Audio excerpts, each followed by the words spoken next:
everyone, this is Wadria and I am back with another video. In this video, I am going to give you guys an update on how my experience has been so far as an Airbnb host. I know I posted a few videos a couple months ago, just when I started. And if you haven't checked them out, please do, because I talked about how I was able to furnish my Airbnb for under $500.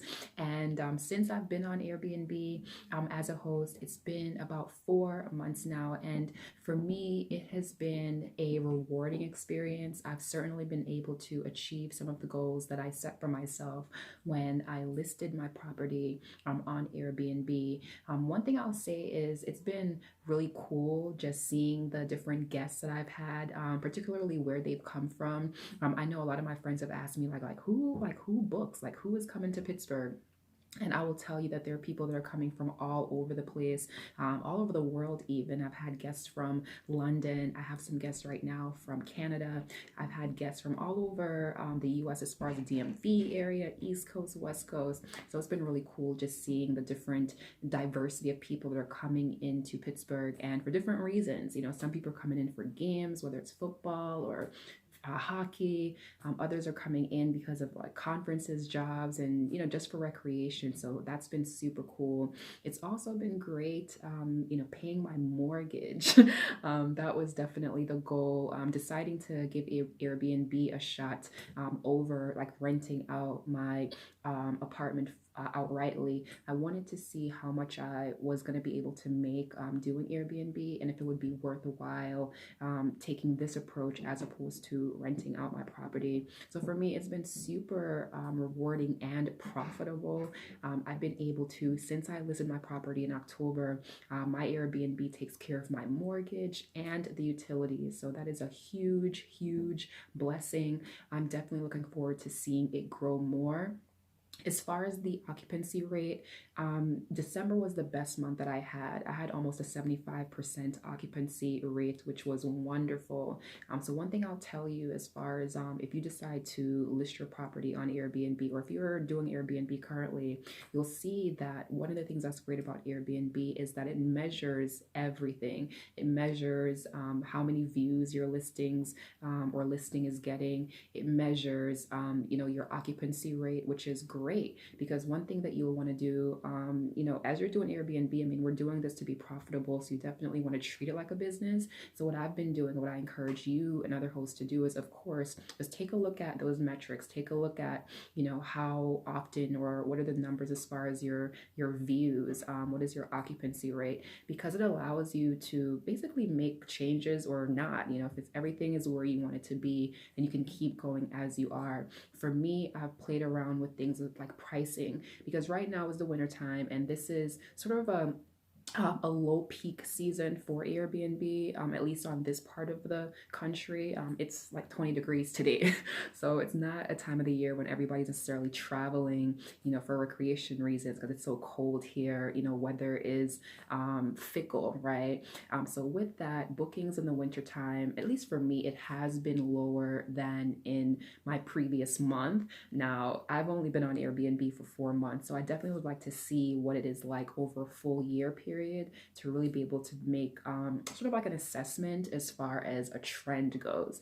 One of the things I'll say about maintenance is, so for me, I don't outsource my house cleaning. So whenever a guest checks out, I go in and I'm turning over the property like I am housekeeping. So whether you decide to outsource or to clean your listing yourself, you want to make that a number one priority. One of the things that I've learned to do is to have extra linens, extra bedding, extra toiletries, just so when a guest checks out and I have to turn over the property quickly, and mine is a 3-bedroom, that I'm able to do so as quickly and as efficiently as possible. I've had the case a number of times where someone checks out and my checkout is at 11 o'clock in the morning. someone checks out at 11 and someone is checking in at 3 o'clock, which is my check-in time. So just to make things more efficient, you want to systemize things as much as possible. So just have extras of everything. Another thing that I found to be what I've enjoyed about the hosting experience is putting my own stamp on it. And that's one thing you're going to want to do when you're listing your property is you want to do those extra things that align with how you want to make people feel when they're coming to stay at your property.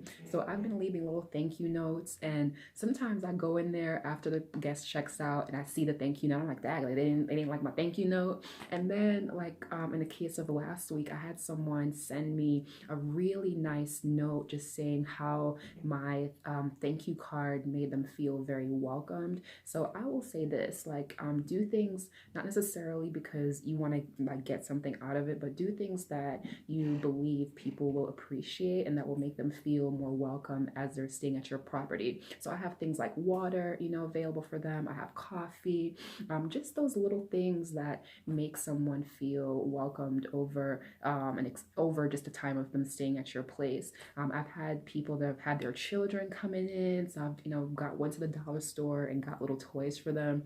I mean, $2 or $3 is not going to break the bank when it comes to again, just making your guests feel welcome. So for me overall, Airbnb has been a great experience. I have had some instances where I've had loud guests. So I've learned that, whenever you have any kind of issue with a guest, whether they're loud, whether or not they're not checking out when they're supposed to, contact Airbnb. Their customer service is awesome. They're available 24/7, and they really do work in your best interest. And they also work, of course, to make sure that the guests are having the experience that that they were promised when they book your property. So I certainly recommend giving Airbnb certainly a shot. Financially, it's great to have an additional stream of income coming in. I mean, if you could have your mortgage paid for, why not? You do meet great people from all around the world, so give it a shot. And I'm going to be doing more videos over the course of the next few months about how Airbnb is working for me and just little tips and tricks that I'm learning along the way. So thank you for watching.